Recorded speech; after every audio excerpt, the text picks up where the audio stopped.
Hey guys, welcome to the Lunge and Lift podcast. Today we are covering 3 fitness fallacies, 3 things that are commonly understood incorrectly in our opinion. So we're going to talk about agonist and antagonist muscles. We're going to talk about mixed modal conditioning and its efficacy compared to single modality. And we're also going to talk about the mind-muscle connection and why it might not be as important as we're perhaps led to believe. But before we get into it, don't forget to click the link in the description box below to get your 7-day free trial to Rob's Strength Formula program, which is your answer to the strength and muscle building equation.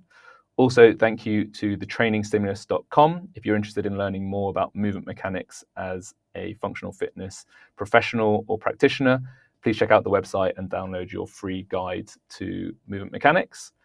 And finally, a big thank you to ZAAG which is our favorite daily supplement, a liquid gel shot containing 29 vitamins, nootropics, and adaptogens. And it significantly improved our concentration, getting us dialed in for work and training.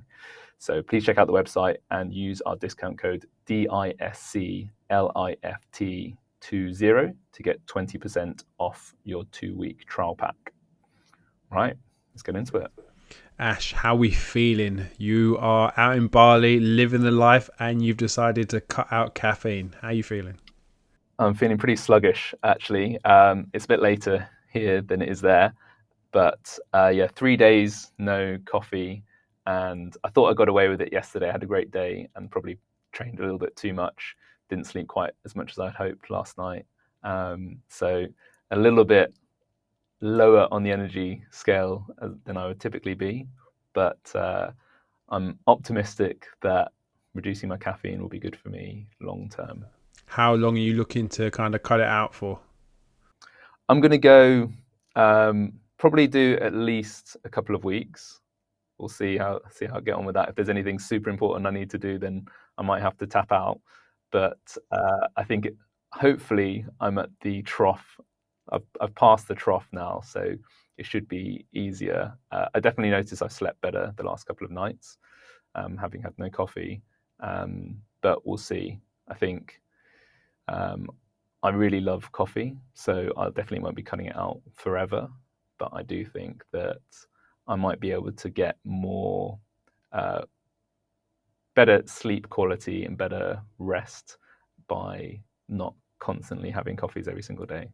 Nice. I'm really looking forward to hearing about that. I remember doing 30 days of no caffeine myself, and I felt amazing, really did. And it was mainly because I knew I was having too much. I was having monsters, coffees, I was doing the works, and it wasn't a good place. And as soon as I gave it up for 30 days, again, rough for the first 3 to 5 days, and then you kind of see the light on the other side, you kind of see it out, and then by week 3 you start to feel like, okay, here we go. And I felt great.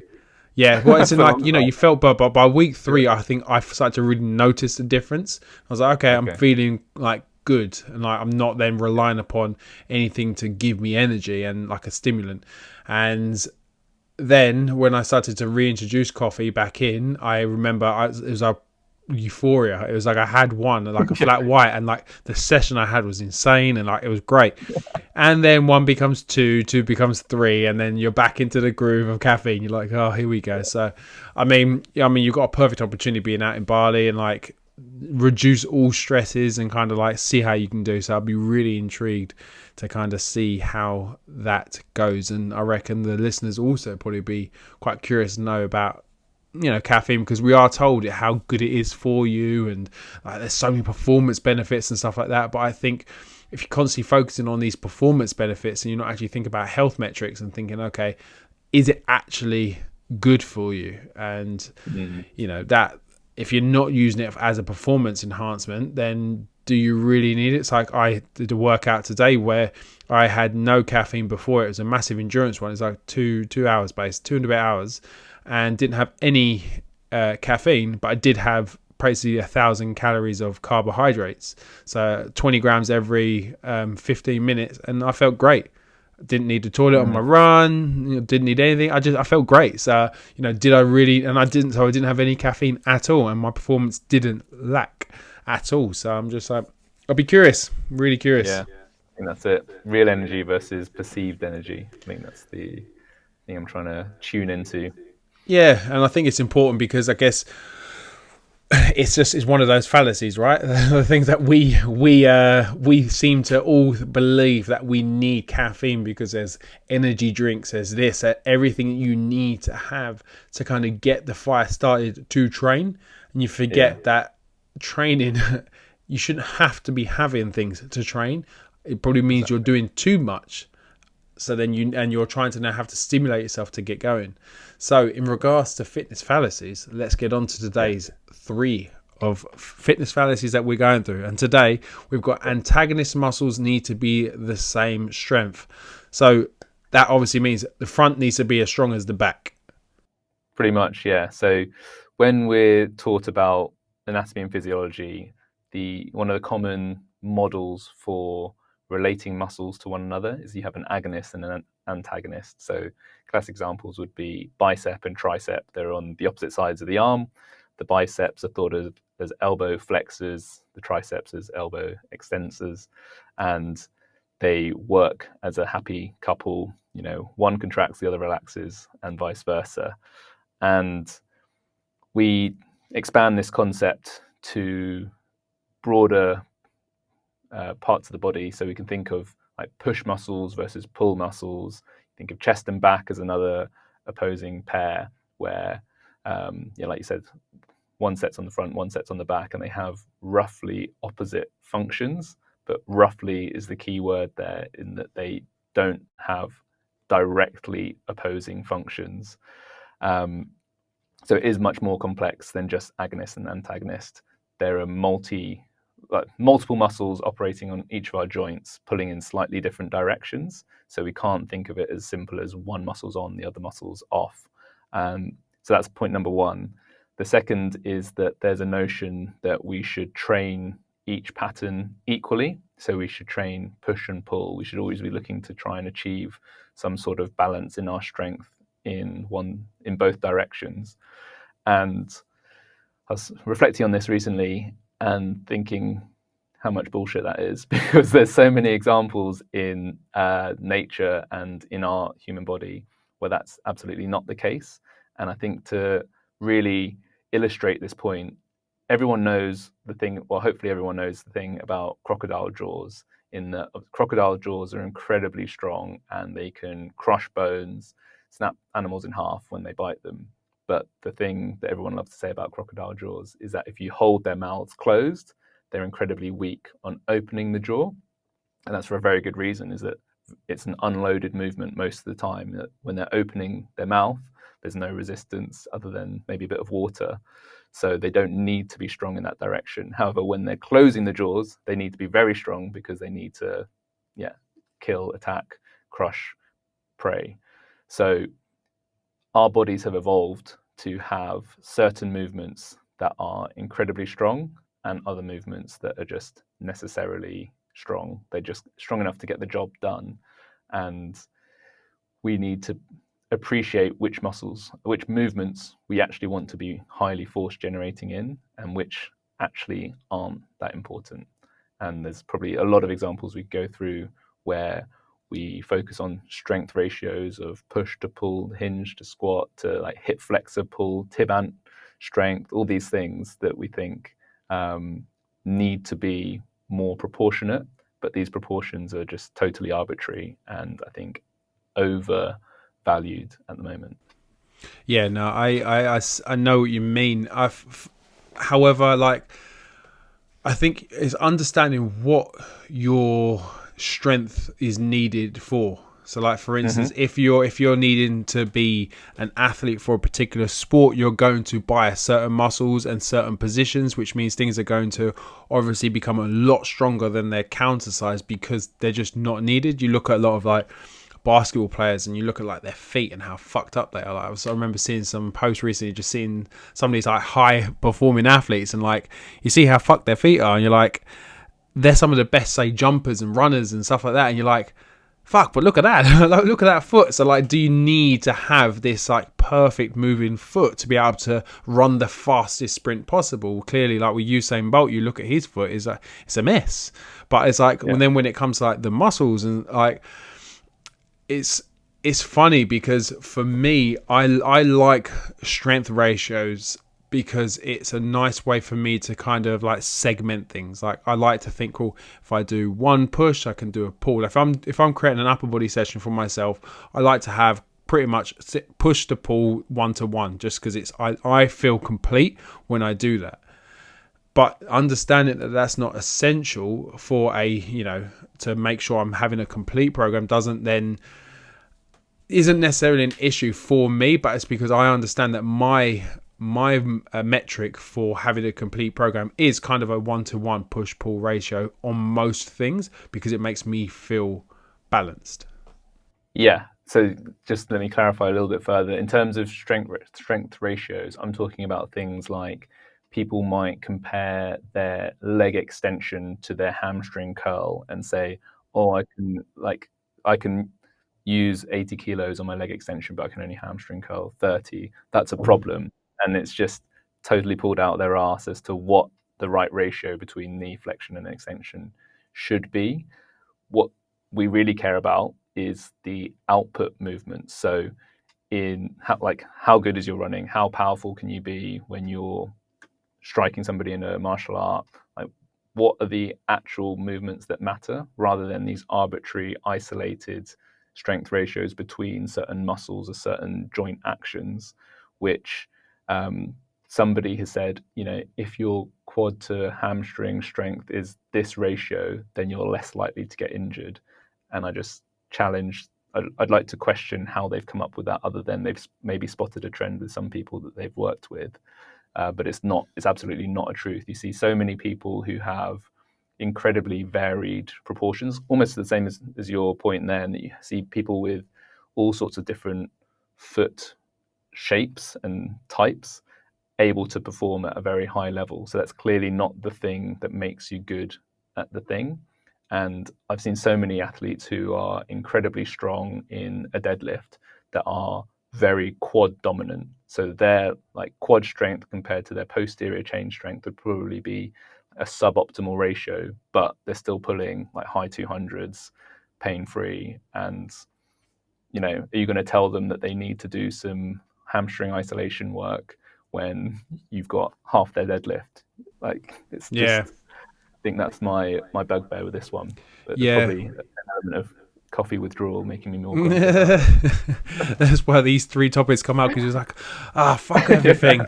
It is interesting though, because it's funny, because it just means that someone that is more of a quad dominant deadlifter has then found a way to perform the exercise that biases their strengths. It's the same as the fact of me, I'm a lot more of a posterior strength athlete. I'm a lot more into my glutes and hamstrings, which is why a low bar squat and a conventional deadlift work really well for me. I feel very good in them. And an example is recently when I transitioned to sumo deadlift and high bar, if anything, there's more quads involved in both of those exercises. And I've loved the high bar because it's been a good challenge, but I resented every single sumo session I had. And it was just because it wasn't that I was then just shit at it, but even though I was, it's I'd recently done a 12-week cycle, and at the end of it managed to hit 250. But for me, I never enjoyed it, and it didn't feel good. And it's the ratio for me, I think I actually had the thought process in my head. I was like, well, if I can deadlift 300, I'm going to be able to sumo deadlift very close to that. And I realized that very soon that's not going to be the case.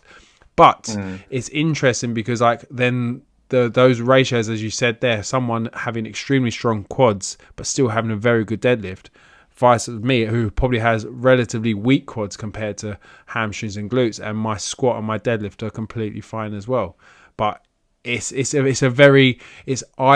like you've said there with the crocodile jaws. It's you adapt to what the task is at hand and what you actually need to do, and that's what's important. Is if you understand what your metric to measure is, then that's what you need to then focus on, rather than worrying what other people say about this is what it should be. Because even though having anecdotal information of watching other going through all these what common trends that you see, as you mentioned there about injuries, that can be a really good bit of data to know. But if you've got some own personal data that you know that you're fine doing it like this, then crack on. Don't Yeah, stress too much. If you're constantly getting injured or your things aren't going right, then maybe exactly. these type of, say, ratios or metrics might need to be looked at, because there might be a massive imbalance. Yeah, exactly. If you're injured or you're plateauing, then obviously you want to look at what's going on. But I think you can easily spend a lot of time chasing these arbitrary ratios instead of just focusing on making progress. You almost just push the progress, and then you'll figure out if there are leaks at some point. But yeah, I think what you just said there, I think it's Goodhart's law, which is basically once the metric becomes the goal, it ceases to be a good metric. So if you're chasing a ratio between certain muscles, um, and that's what you're training for. The whole point of that ratio existing is because it supposedly helps you unlock absolute performance or reducing your injury likelihood. Those are the things that matter, not the ratio. So if you're chasing the ratio, you're actually losing sight of what really you're seeking. Yeah, I mean, it's like sometimes in having like a ratio, like looking at those stats could be an interesting task to do. But I think it's then the thing of dwelling on it, and as you said, then chasing this ratio that's been given by who in with what study of people and all these. That's the things you have to remember. There's a lot of these studies are done on like untrained individuals and this and that. Like they're already going to be fucked up. So don't worry about those studies. It's like they're good. They're a good starting point and good things to have in your toolbox to maybe think about. But to base a lot of things on can be an issue. So I love that the Goodhart's law of the metric becomes the goal. Once the metric becomes the goal, it ceases to be a good metric, because it's like it's. I'm currently going through a fat loss phase myself, and I've not focused on the weight as being the metric for me to measure. I've said like, cool, I want to hit 96 kilos and then just see what happens. But as I'm coming down, I'm at like 97, like 2. I'm like, I know once I hit 96, I'm not going to stop. And it's like, but I'm not, and I've not given myself a goal to kind of get to, because that isn't my measure now. My measure is the performance of the task that I'm doing. So like my strength training, my fitness, that is my metric of, because that's my goal. Whereas like the fat loss phase is just like a nice little like check-in. So this is like when I said about like with the ratio, sometimes it's good to have this little bit of data just to see what's going on. And then maybe you can understand that if I then start underperforming, and then I see that, say, my weight loss has suddenly dropped a lot, okay, then that's actually an interesting bit of information. I can say I might need to increase my calories and reduce how fast I'm losing this weight, because now my performance is getting hindered. Mm. Yeah, that's it. Um, okay, number 2 was mixed modal conditioning being more effective than single modality conditioning. So I think this is something that's been popularized by functional fitness training and CrossFit, where you do Metcons and WODs and you jumble everything together, and you can get very tired very quickly by doing supersets of exercises with opposing muscle groups, and it's a lot of fun and it's very tiring. But in terms of getting you actually fitter, it has a lot of caveats to be aware of. And if you haven't listened to our episodes with Dr. Phil Price, where we talk about hybrid training and talk about mixing things up versus doing them on their own, and long story short is doing things individually is the fastest way to get good at those things. Um, the one of the major cons of doing mixed modal conditioning. So let's make it easier to visualize. If you do something like Miko's triangle, where you're using 3 different machines and rotating between them, that is a very different workout to doing the same EMOM on one machine. And basically, one of the reasons why it's so different is that you're shifting the workload around your body. So you're actually changing the rest period for the working tissues compared to just repeating the same movement. So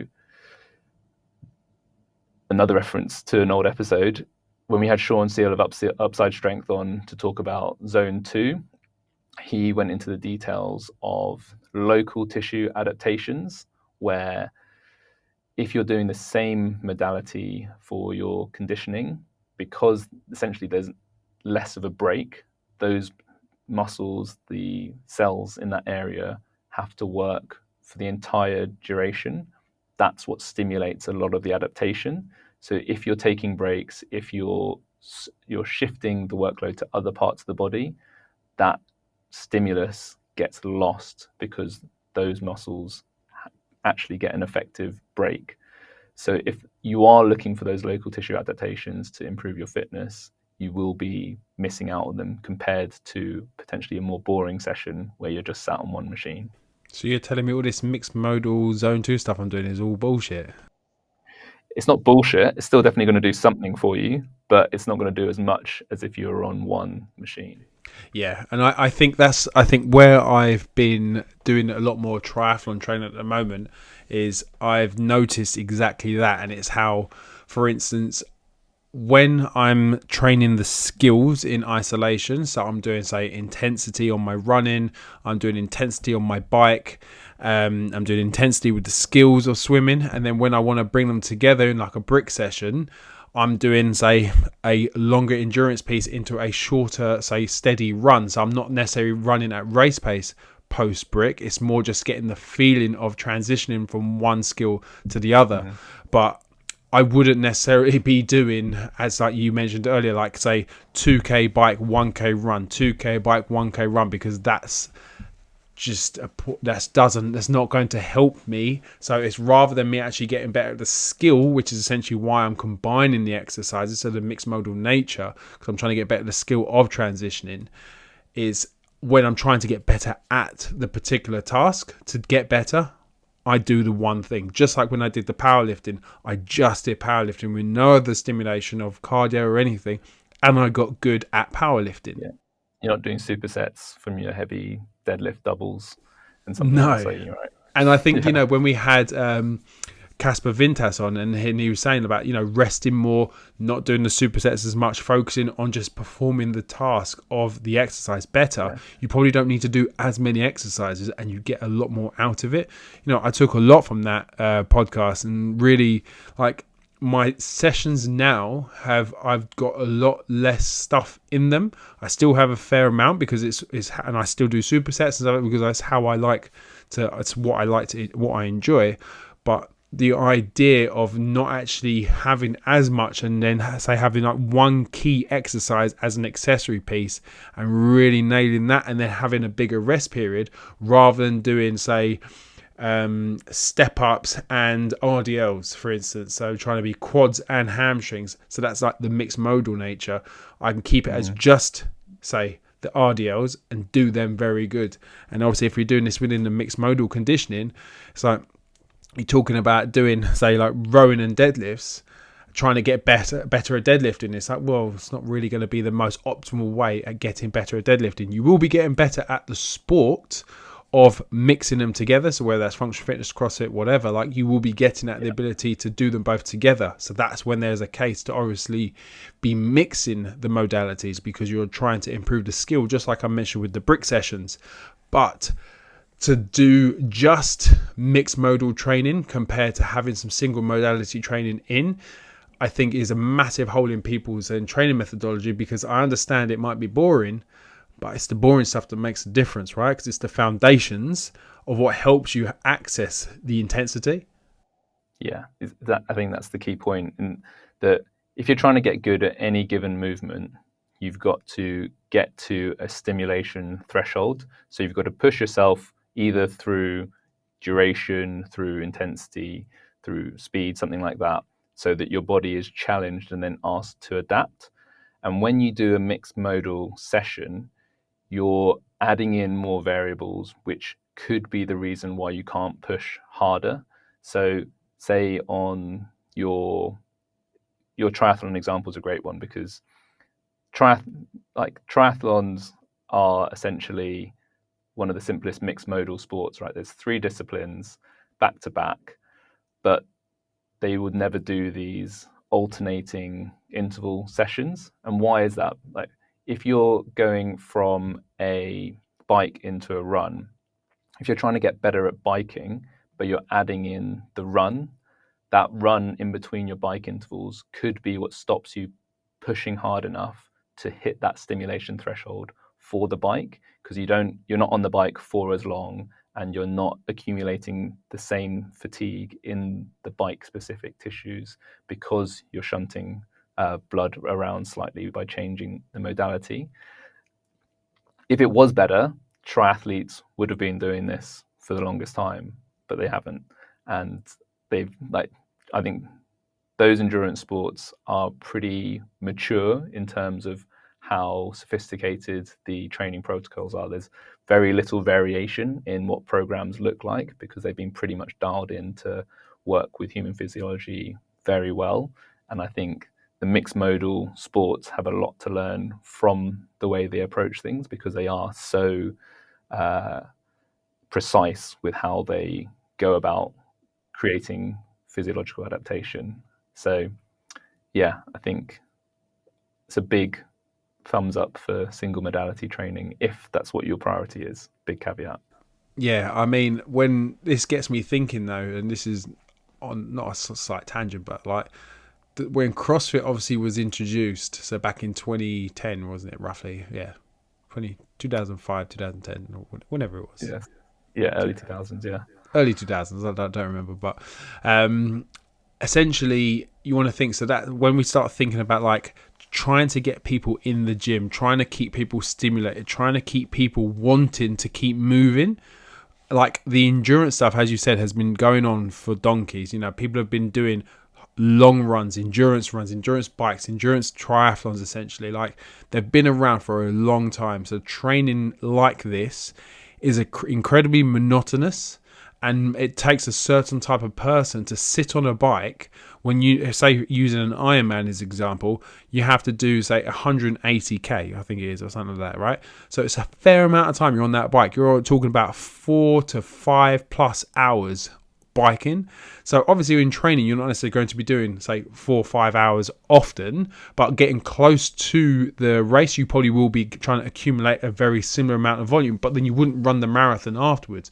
You'd be probably running like say 5 to 10k afterwards, because again you're not looking at the skill of running a marathon after biking. You're looking at the skill of transitioning from one to the other and building up volume, and then practicing the skill of running in its own individual sessions. But then when you think about CrossFit and like the high intensity nature, when people are not like, just imagine you come into a class and you're right, okay, we're going to do bike intervals today, like 5 minutes on, 5 minutes off, 10 rounds. You're like, sorry, what? Obviously that class is going over 60 minutes, but do you know what I mean? It's like, it just wouldn't go down well for most people, because they're like, this is not what I'm paying you to teach me to do, even though they'd probably get an amazing stimulus from that session. It's just not enough of a stimulus for their head to stay checked in. Yeah, that's the key. So you know what, CrossFit.com actually does program workouts like that. I saw not too long ago they had like 8x400 meter run, and that was the workout of the day. And it's, you know, it's a great session, and people would get more out of that than alternating run and row, but people might enjoy the alternation more because of exactly that, the novelty, the variety. And let's be clear, we're not saying that there's anything wrong with that or it's bad for you or anything to that nature. Just saying that they are overvalued in terms of how much they benefit your fitness compared to the single modality alternative. If you're looking to actually improve your fitness as effectively and as efficiently as possible, doing more single modality stuff will do that. Yeah, it's like essentially like if you're trying to get good at toes to bar, say using CrossFit as the example, like if you want to get good at toes to bar, you're going to take them into isolation. You're going to say do an EMOM there, so you're going to perform a certain amount of reps and try and obviously build up your threshold of toes to bar in a period of time. Then when you want to start getting a little bit more sport specific, you might start thinking, okay, cool, now I'm going to pair it maybe with like a low aerobic piece. Then you might pair it with, say, like something that's maybe an antagonist to the toes to bar. So like say deadlifts or something like that. So then you start to think, okay, cool, I'm now getting more specific to the sport. But if you want to get better at toes to bar, you wouldn't be doing it mixed with the deadlift from the start. You'd be saying, right, I'm going to get better, so I'm going to do the single modality first, improve the skill, improve my threshold, and then when I start to increase intensity by adding in other modalities like some low aerobic work to kind of get the heart rate up, get you understanding then what it feels like to be under fatigue, and then when you start adding in then the specificity of the sport, then you can start to see where breakdown happens and see, cool, actually, has what I've done in my EMOMs worked? And have I built up a better threshold for, say, toes to bar? Yeah, exactly. So let's just dig into that one a little bit more. If the goal is to get the biggest unbroken set of toes to bar, adding in different movements isn't going to be as effective as just training toes to bar. If you think about your max effort set of toes to bar, all the fatigue is from doing toes to bar previous to the last rep that you fail on. So by using different types of pre-fatigue, you're not giving as an effective stimulus as just doing relentless sets of toes to bar, because your body is, one, getting better at the skill, like you said, by doing more reps of the movement that itself that matters, but also you give 100% replicating fatigue, because toes to bar fatigue is the fatigue that will build up when you're doing a max unbroken set. And you can apply the same logic to any movement pattern, that the more specific you can be, the better that movement pattern will get. Yeah, love it. And number 3, every exercise needs a mind-muscle connection. Love this one. So for me, I'm a big fan of the mind-muscle connection, and I know that's the bias of my bodybuilding background and how much I enjoy getting that feeling. However, something I saw recently, and I fully agreed with it, it was like, you don't necessarily need a mind-muscle connection, you just need to be in a better position. So you just need to work that exercise better and it will be doing its job, rather than you worrying about, am I squeezing my biceps sufficiently? It's like, no, just put it in the right position and do the task at hand. And for me, I was like, that is great if you know what position to put yourself into. And what I mean by this is, if you're, say, this isn't your thing, like you're not necessarily a fitness professional and you're just someone that trains, and you're just like a bit more of a weekend warrior type trainer, like, you just turn up, do your sessions. Getting a mind muscle connection is a nice way to say, okay, I am in the right position. So if you're, say, focusing on, say, something like bodybuilding and stuff, problem obviously then stems is then when you start thinking outside of bodybuilding and you start thinking about more big movements, say like a back squat, a front squat, deadlift, you shouldn't be looking for a mind muscle connection here. Yeah, exactly. So exactly what you just said there, in that the mind muscle connection as a concept comes from bodybuilding, in that in bodybuilding we're looking to isolate and grow a specific muscle or muscle group. So we want that muscle group to do as much, if not all, of the work in a given exercise, so that we can take it close to or to failure to stimulate that specific muscle to grow. And this is where the notion of like sculpting a body comes from, in that you look at your physique and you see what muscle needs to come up to have better aesthetics, better proportions, and you want to work that muscle, not its neighboring muscles, because they're potentially already bigger, or in a different ratio to what will look good on stage. But that flies in the face of functional movement, which is just about task completion. So if you are looking to throw something, if you're looking to pick something heavy up, it's not about isolating a muscle. It's the opposite. It's you're trying to get the body working together as a aligned system where everything is doing its proportional work. So when you're squatting, the perfect scenario is that all the lower leg, your whole body, all the muscles in your body are working well, and you get proportional distribution of workload across all the muscles in your lower body, so that they work in harmony and move in the most efficient way possible. What we don't want when you're squatting is only your quads to do the work, because you're missing out on a huge amount of recruitment from other big, strong muscles. You can use adductors, even hamstrings, glutes. They can all contribute to a squat.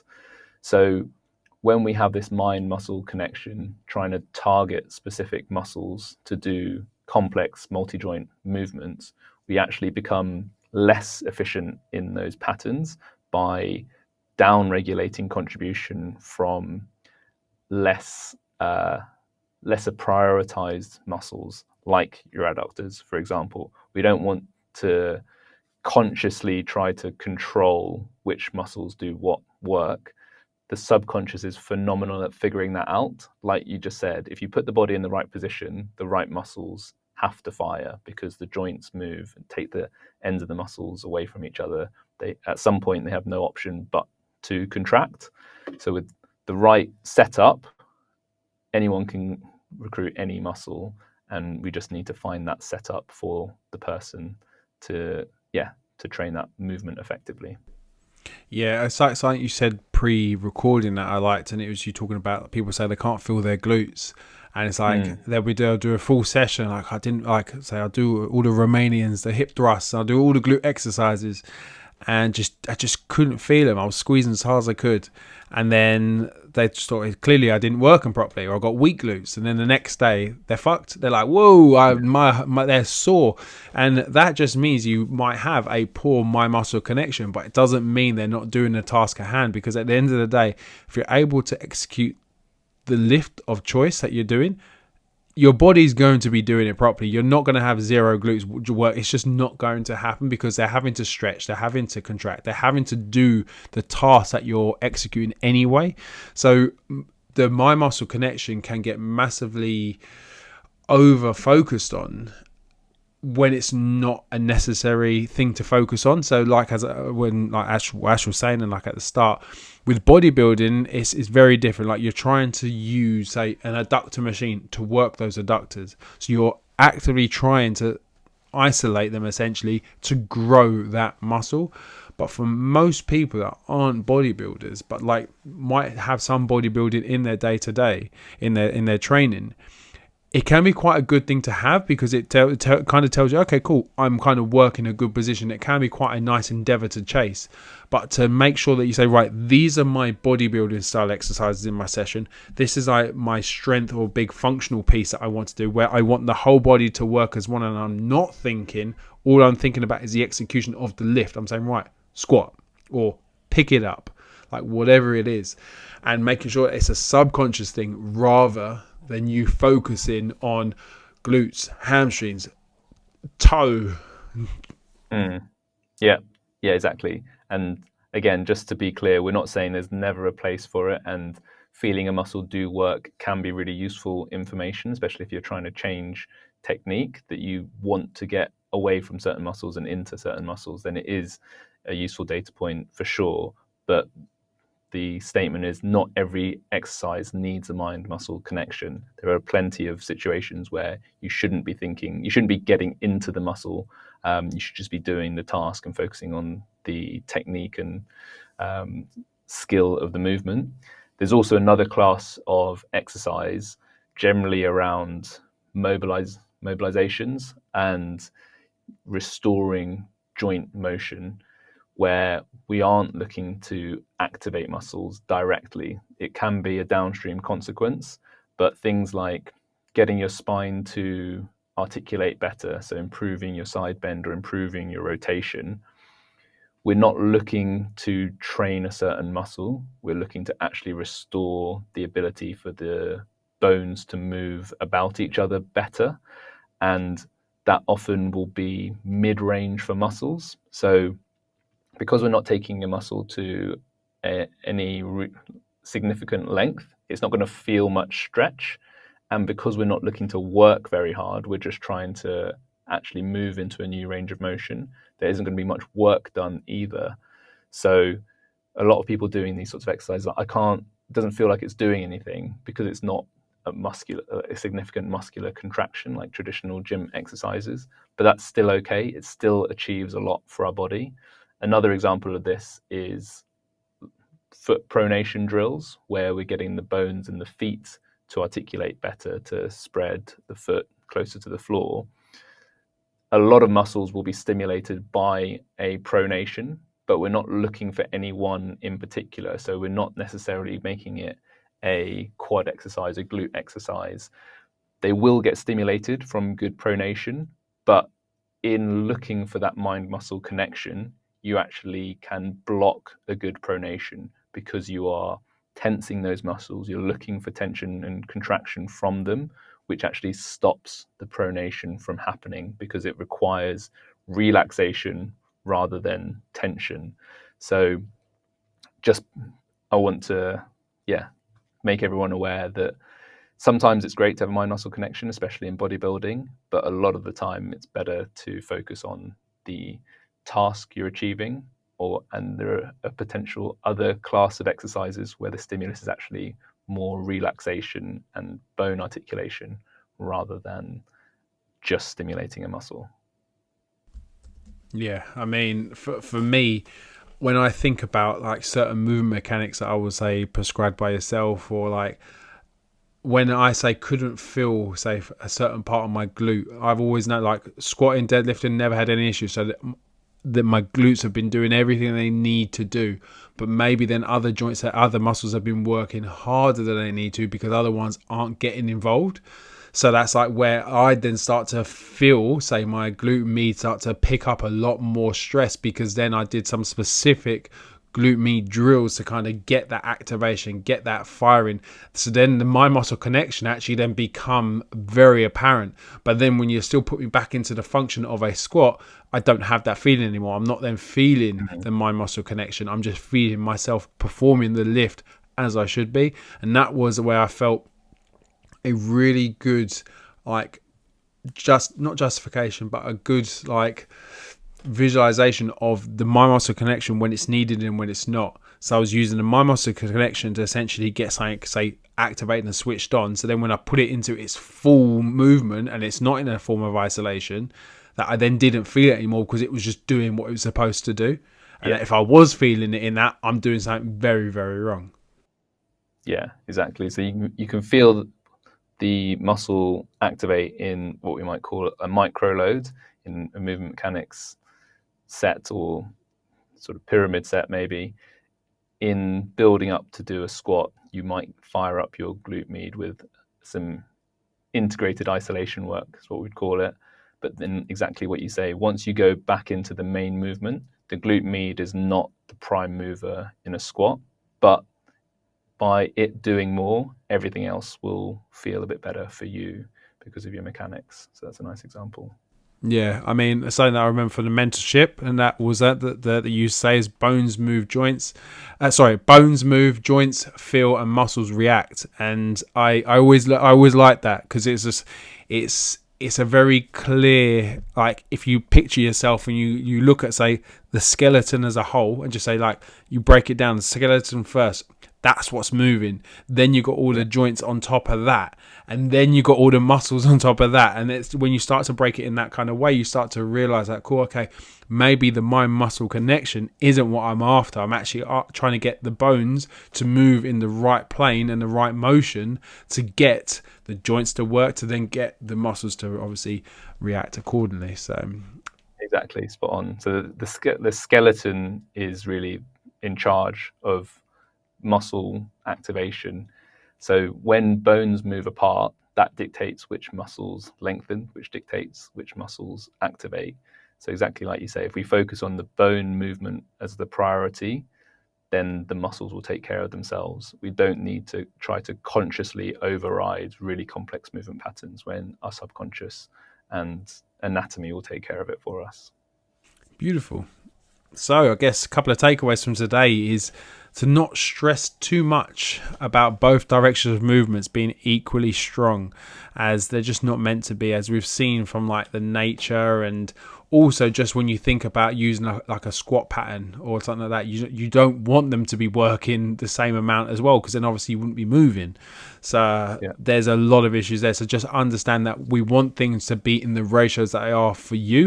And if you've got some issues coming up, then there might be something that needs to be addressed. But if you're moving well and things are kind of going in the right direction, stuff like that, you're probably sweet. Obviously, with the mixed modal stuff, we were definitely not bashing upon any mixed modal fitness. But what we were saying is, if you're looking to improve fitness in a particular skill, whether it's a skill or a certain, say, aerobic piece, then doing that in isolation, doing some monostructural work will really help you improve that skill because of the localized fatigue of that skill, rather than then kind of giving it essentially a rest and going in and doing something else for a period of time. Obviously, that takes into consideration getting better at the skill of, say, performing a functional fitness workout. But when you're trying to get better at a particular skill, keep it in its monostructural setting. And I guess stop always looking for a muscle when you're doing functional movements. So if you do the exercise properly and let the subconscious learn, it will do it well. So basically, just move properly and you'll be sweet. And everything will be doing its necessary job. So I hope you enjoyed today's episode, guys. As always, if you did, we would love it for you to share the episodes on social media. Don't forget to tag us at lunge.lift. As always, if you did enjoy it, we would love for you to head over to like Apple Podcasts and give us a review there. Or if you're on YouTube, don't forget to leave us a subscribe and maybe a little like on the video and help those YouTube algorithms find us. Also, as always, a huge thank you to our show sponsors, whitfitness.com, for all your WIT kit. Head over and use discount code LL15 and get yourself 15% off your purchase. And thank you to Hydro, our blood flow restriction apparel sponsor, and use code LL20 for 20% off. All right. We'll see you guys next week. Thanks, guys.